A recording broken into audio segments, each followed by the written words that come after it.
Hello. Welcome back to the iLog channel. My name is Casey, and thank you so much for joining me in today's video where I'm going to be discussing why I switched from Windows to Linux. Now, I want to start this off with a little bit of history.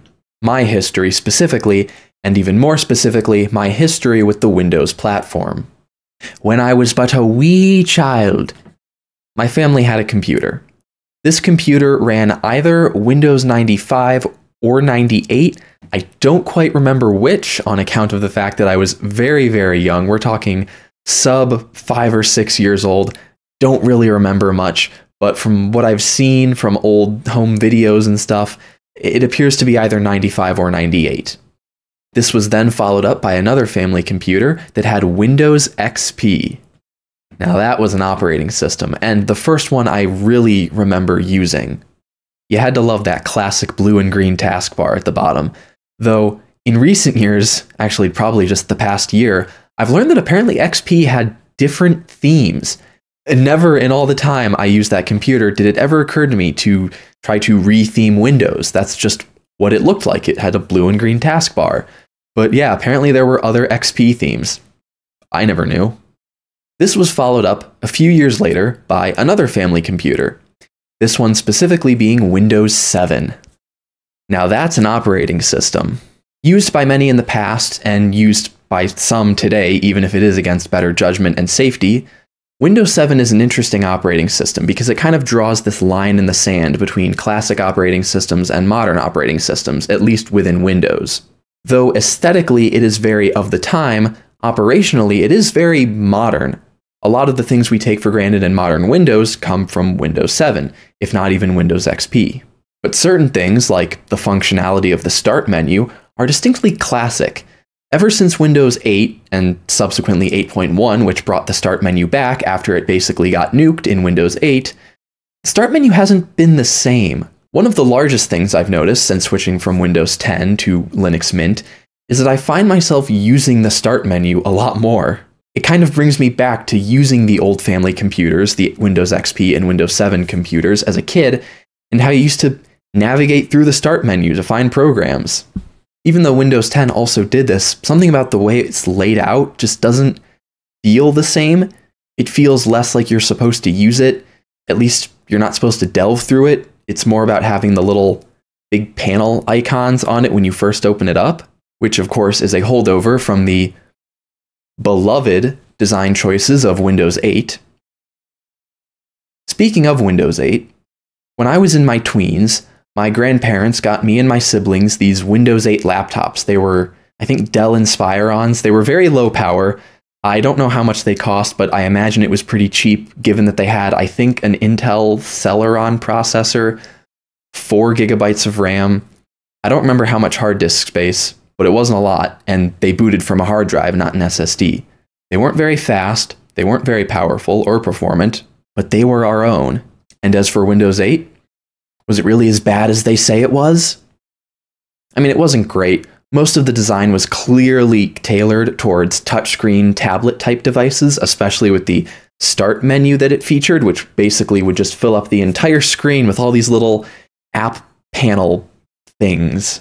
This was later resolved in Windows 8.1, one of the few modern examples of a 0.1 Windows release, which basically just kind of tacked the Start menu back onto Windows 8, but it was a distinctly Windows 8 Start menu, very similar to what we have in Windows 10 now, where we still had the little app panels all on the side. Later, into my teenage years, I got myself a more powerful laptop, an Acer Aspire E15.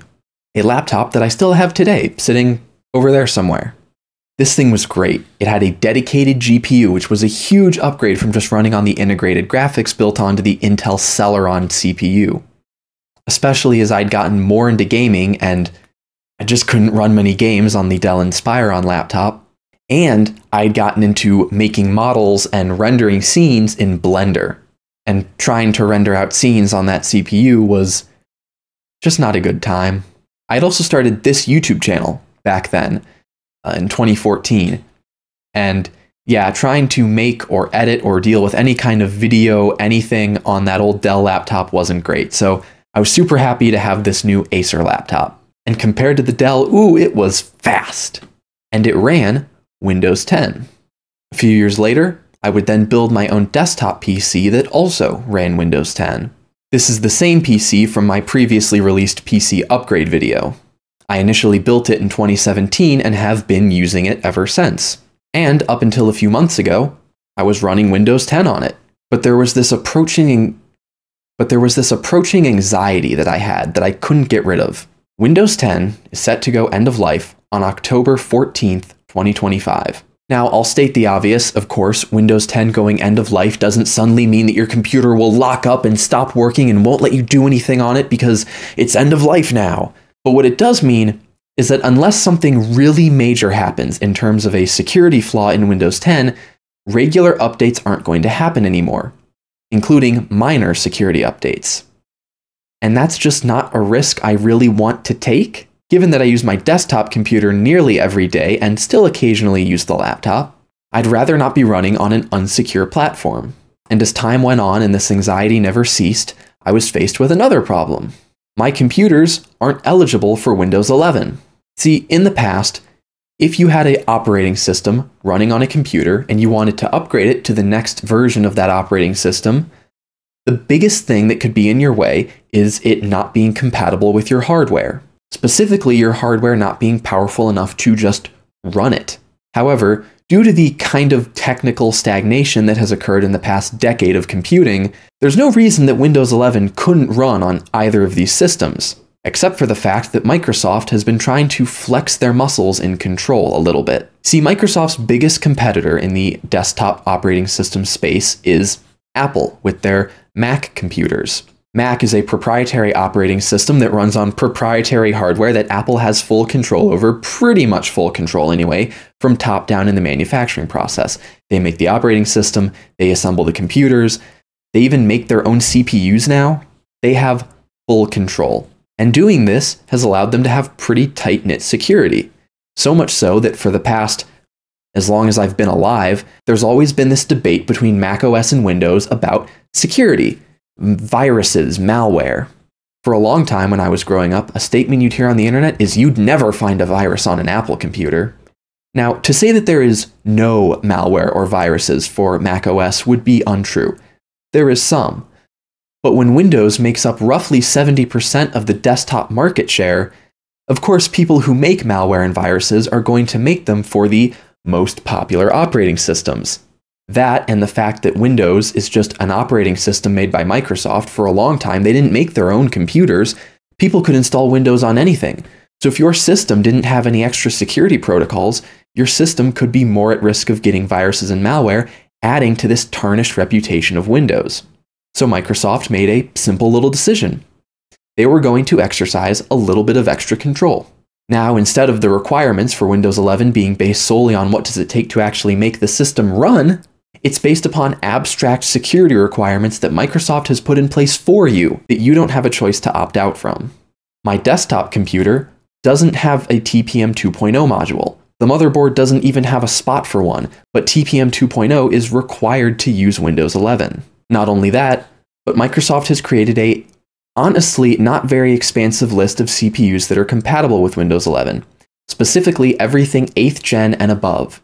Now, the specific exact reason why they only allow 8th gen and up processors hasn't been explicitly made clear by Microsoft, though from what you can gather on the internet, it basically boils down to security requirements.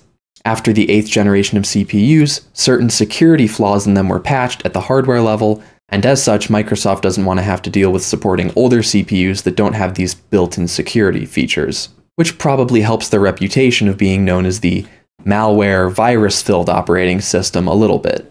Now, all this wouldn't be such a big deal if there was a version of Windows that users could jump to in between Windows 10 and 11, or at least what we know now is 11, but in this version of reality, let's say it would be Windows 12 or 13. Unfortunately, in our current reality, there seems to be no plans or anything in the works of a Windows 10.1 or a Windows 11 Lite that seeks to remove these security requirements from Windows 11. Microsoft doesn't want to give you that option. You either have to buy a new computer, they'd probably prefer something like a Microsoft Surface Pro, I'm sure, or build a new computer and buy a new Windows license. Though, There may be a way you could flub using an old Windows 10 license, installing that onto your new PC, and then maybe upgrading to Windows 11 from there, but I'm not certain. Why don't we look at some numbers here? Numbers are fun. Who doesn't like numbers? What I'm looking at now is the Wikipedia article for released versions of Windows. It's nice. It's got a table that categorizes different statistics about versions of Windows, such as when they were released and when they went end of life. Now, it theoretically could be possible that someone could have a computer that was initially built to run Windows 7 that could be upgraded to Windows 10 over time. Let's see how long of a life that system would have had. Windows 7 was released in 2009 and went end of life in 2020. From there, you could have upgraded to Windows 8, which was released in 2013 and went end of life in 2016. But of course, let's not forget Windows 8.1, released in 2013, almost exactly a year after Windows 8, that seek to solve a lot of the issues people had with Windows 8. Windows 8.1 went end of life in 2023. And of course, in 2015, you could have potentially upgraded to Windows 10. Windows 10, as we know, is going end of life in 2025. Now, when you look at this Windows history of release to end of life, you notice that usually the more popular versions of the operating system get longer life cycles. For instance, Windows XP, a very popular operating system, released initially in 2001, went end of life in 2014. 13 years. That's a pretty long time. However, Windows Vista, a less popular operating system, released in 2007, went end of life in 2017. Just a decade, which seems to be par for the course for Windows operating systems. Windows 7, released in 2009, end of life in 2020, got 11 years, not as long as XP, but longer than Vista, showing that if an operating system's more popular, they're willing to support it for longer. Windows 8's lifespan was only 4 years from 2012 to 2016, but they fully anticipated everyone to upgrade to Windows 8.1, so really we can call the total Windows 8 lifespan 2012 to 2023. Weirdly, that's an 11-year lifespan, which is shocking for how unpopular Windows 8 was, though technically if we count it from 2013 to 2023 as specifically the Windows 8.1 time of release, ignoring the original Windows 8 2012 release, it shakes out to a decade. Now, Windows 12, arguably probably one of the more popular versions of Windows in recent years, probably because it was the only version of Windows for a long time. Since 2015, between 2015 and 2021, there have been no new versions of Windows. It wasn't until finally Windows 11 in 2021 that we saw a new version of Windows. Now, Windows 10, despite being a pretty popular operating system, has once again only been given the decade-long treatment. And it's strange to me that operating systems that were popular, like XP and 7, were given slightly longer than a decade lifespans, but Windows 10 isn't. Obviously, it would have to go end of life eventually. Whether it was next year or in 2 years, it would have to go end of life. So really, Windows 10 lasting longer would only delay this problem. My big issue is that you theoretically could have upgraded from Windows 7 to Windows 10 on one computer. But from Windows 10 to Windows 11, that can be completely impossible due to the increased security requirements. And despite all the complaints people have about Windows 11, I would have upgraded if I could.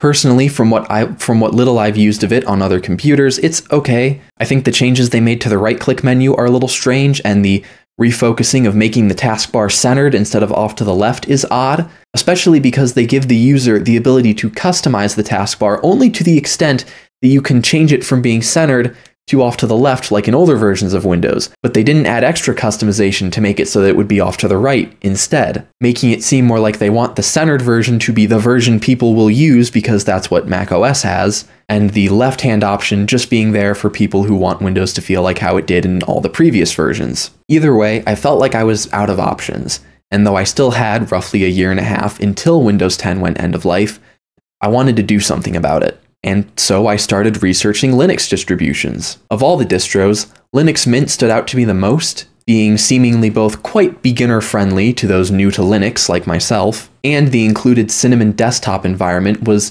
similar to Windows, and through various themes, I've been able to make mine even more similar. I actually have a Windows 7 theme on my desktop. It's great. The taskbar is like the shiny, clear, transparent thing, and the close and minimize buttons at the top right of every window look like how they did on Windows 7.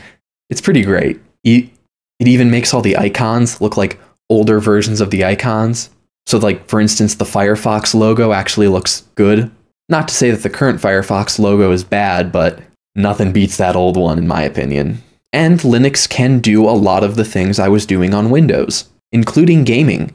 A fair amount of games in my Steam library do have native Linux ports, like City Skylines, for instance. Other games I play, like Minecraft, are also natively supported on Linux, which of course is a very integral part of my YouTube channel right now. And even through Steam, but even games that don't have native Linux ports can be played on Linux thanks to Proton, a compatibility layer that basically allows these Windows programs to operate on your Linux system. I don't fully understand how it all works. It doesn't always work perfectly, but I'm amazed that it works at all, to be honest.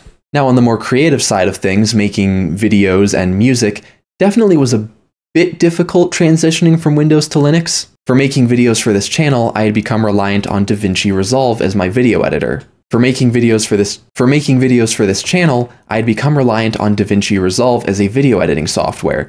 It was free and pretty easy to use. And while it does have a native Linux port, A, I wasn't able to get it running on my system for some reason, and B, the free version seemingly doesn't include the codecs available to export videos as MP4s, which seems to be due to a lack of AAC audio codec support for videos for some reason. So I switched over to Kdenlive, which is a video editor that's available on Linux that's also free. And it's done a good enough job. I definitely miss some of all the like effects and filters that DaVinci Resolve had, and there's definitely some things I still need to learn about Kdenlive, but it works. As for audio production, my digital audio workstation of choice for many years had been Studio One. There is a native Studio One Linux port, but it's still in beta, and it's also incompatible with my system. So I've just installed Reaper, which is actually what I'm using to record this audio right now. And anyway, I've been more focused on DAW-less styles of music production anyway, so not being able to use a familiar DAW isn't that big of a deal since I've been experimenting with combining my Tascam Model 12 and MPC-1 together to create a DAW-less recording setup that way. And as for other things, I've been able to find Linux alternatives. And for anything I can't find a Linux alternative to, the existence of Wine, a compatibility filter like Proton I mentioned before for gaming, but more generalized for any kind of Windows software, allows me to run programs that are Windows exclusive. The programs I'm running under Wine are few and far between. MP3 Tag, an MP3 tagging program that there are Linux alternatives to, but the Linux alternative, at least that I found, just wasn't very good. You couldn't even preview album artwork for tracks, which I always kind of thought was very useful in MP3 Tag. The only other program I've really used with Wine is Bryce 3D, a sort of abstract 3D rendering program that makes these very 90s looking renders. It's super cool, but it only runs on Windows, but I can run it on this computer now running Linux through Wine. I don't do anything too serious with it. I pretty much just use it to make desktop backgrounds for my computer, and my phone screen background was also made in Bryce 3D. I don't know how well you can see that, but yeah, just sort of those abstract sky and water and geometric shapes floating everywhere type thing. It's fun. I learned about it from, I think, Lazy Game Reviews or LGR on YouTube. Now look, I'm not devout to Linux. I don't worship the penguin like some on the internet seem to do. I'm not here to tell you that converting from Windows to Linux was a cakewalk. It was not. There were complications and difficulties, and a learning curve, which, to be fair, there was a learning curve with operating Windows, but I'd been using it for all my life, so it didn't really matter. But I also don't want to sit here and try to sell you some false image that you can easily convert from Windows to Linux with no problems. You might be able to, depending on what you do, but if you are more focused on production work, especially if you do it as like a job, it might be a bit harder of a transition for you. Though if you do production as a job, you could probably just afford to get a computer that can run Windows 11, so might not be a problem for you. And of course, I do have some praises to sing of Linux. The customization is hands down some of the best I've ever seen. Usually when you upgrade from one operating system to another, you sort of just get the stylistic choice of whatever that new version of the operating system has. You as the user don't really get to choose how, ooh, I'd want it to look more like this older version or something. You're not given that option. Linux, you can do that, at least with the Cinnamon desktop environment that comes with Linux Mint, though from what I can tell of other desktop environments, all of them seem to allow for quite a good bit of customization. As I mentioned before, mine is set up to kind of look like Windows 7, which is a lot of fun. And nice thing about being on Linux Mint is that, as mentioned before, with the way computers have kind of stagnated in the last decade, I'll probably be able to keep upgrading my system to the latest version for quite a long time. Which is great because the next version of Linux Mint is set to use a different audio system called Pipewire. Currently in Linux Mint, it uses something called Pulse Audio to run the audio system on the computer, and it sucks. Not even like for production purposes, there are other audio engines for that, ALSA or something like that. But Pulse Audio is terrible. It just stops working. I don't know why. I have not been able to find a reason why it stops working, but every time you look up issues of Pulse Audio not making any sound, Linux Mint computer not making any sound, people just say, oh yeah, delete the Pulse Audio config and then restart your system, and it works. And it does, but I'd like to find out why that's happening and stop it. Yet no one seems to discuss that on the internet. If you know, please leave a comment, because I've tried searching for a solution and none has come up. So I just go, delete the config, restart the system. It's incredibly annoying, and I'm so glad that they're switching over to a new audio system for the next version of Linux Mint, because wow, Pulse Audio is terrible. I have never had so many problems with an audio system on a computer before, mostly because Windows Audio would usually just work. Though I will say, in the last few years of using Windows 10, maybe in the last year or so, I had started to develop some problems with it. Occasionally when watching videos or even playing a game, Windows would just cut out my audio, and I'd have to like push the video back a few seconds and all of a sudden the audio would restart. Or I'd have to unplug and replug in my audio interface if I was playing a game to get it to come back. It was very strange. Though that wasn't as annoying as what's going on with Pulse Audio on Linux. I cannot wait to not have this on my system. I know I could install Pipewire now, but I tried installing Pipewire and it didn't work.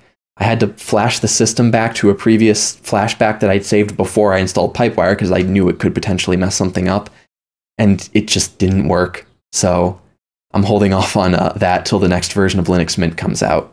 Anyway, I've rambled enough. Hopefully you can see why now I've switched to Linux. Would I recommend you switch to Linux? If you have a system that is ineligible for a Windows 11 upgrade, yeah. If you've been using Windows all your life, consider Windows 11. If you don't end up liking Windows 11, certainly try Mint, but I can't say that I recommend uprooting your entire computer workflow and having to climb a huge learning curve, essentially relearning an operating system all over again, if you have the possibility to stay on the Windows platform. Like I said before, if I could have stayed on Windows, I would have, but here I am. Anyway, I think I've rambled for long enough about this. If you have anything to add to anything I said, if I got any information wrong, or you just have things to add about what I was saying, feel free to leave a comment about that. If you have any questions about switching over to Linux, you can leave a comment, though I'd also recommend checking out some of the Linux subreddits. There's r/Linux4noobs, with 4 being just the digit 4 instead of spelled out FOR. There's a Linux Mint subreddit, r/LinuxMint. There is an r/just Linux subreddit, which is just general Linux things that you could ask. I can try to answer some questions, but I'm far from being an expert on the subject. I'm not using Linux because I'm really passionate and devoted about it. I'm using it because I ran out of options for Windows 10. But I will certainly do my best to answer any questions you might have, especially if you're switching from Windows 10 to Linux because you're on an ineligible system like I was. What I will say is, if you're worried about a program not being available on Linux from Windows, probably is. Like, the entire Microsoft Office suite has an alternative on Linux called LibreOffice. Pretty much functions all the same.